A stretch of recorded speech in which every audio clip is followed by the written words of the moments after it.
தமிழ்நாடு ஆளுநர் மாளிகையில் திருவள்ளுவர் திருநாள் கொண்டாட்டத்தில் வள்ளுவர் காவி உடையில் இடம்பெற்றது சர்ச்சையாகியுள்ளது.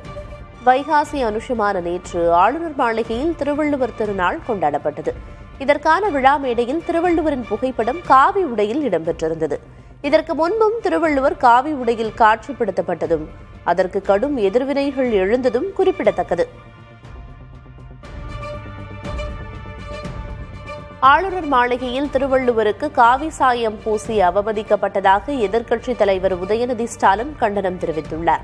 அவர் தனது எக்ஸ் தள பதிவில், எப்போதும் மியூட்டில் இருப்பவர் முதல்வராக இருக்கும் தைரியத்தில் ஆளுநர் மாளிகையில் மீண்டும் திருவள்ளுவருக்கு காவி சாயம் அடிக்கப்பட்டிருப்பதாக விமர்சித்துள்ளார்.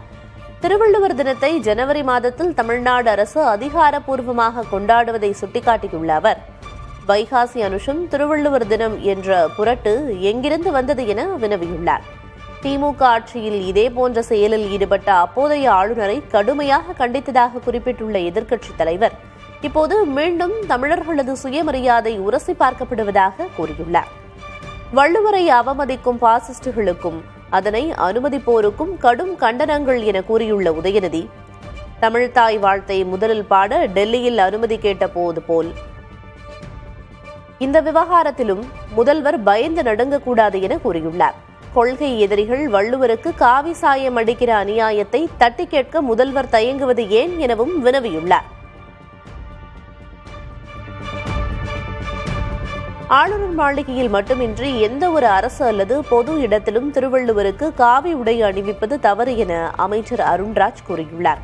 இது தொடர்பாக தனது எக்ஸ் தளத்தில் பதிவிட்டுள்ள அவர், தன்னை பொதுவானவராக நிலைநிறுத்தும் திருவள்ளுவருக்கு குறிப்பிட்ட மதத்தின் அடையாளமாக பார்க்கப்படும் வண்ணத்தை பூசுவது அவரது உலகளாவிய தத்துவத்துக்கு முரணானது என கூறியுள்ளார். பிறப்போக்கும் எல்லா உயிர்க்கும் என்ற சமத்துவத்தை கற்றுக் கொடுத்த வள்ளுவரை குறிப்பிட்ட வண்ணத்துக்குள் அடைக்க நினைப்பது கடலை ஒரு குடத்துக்குள் அடைக்க நினைப்பதற்கு சமம் என சாடியுள்ளார். திருவள்ளுவருக்கு காவி பூசுவதும் அதன் மூலம் அரசியல் ஆதாயம் தேட முயற்சிப்பதும் ஏற்புடையதல்ல என கூறியுள்ள அருண்ராஜ், வள்ளுவரை கலங்கப்படுத்தாதீர்கள் என கேட்டுக் கொண்டுள்ளார்.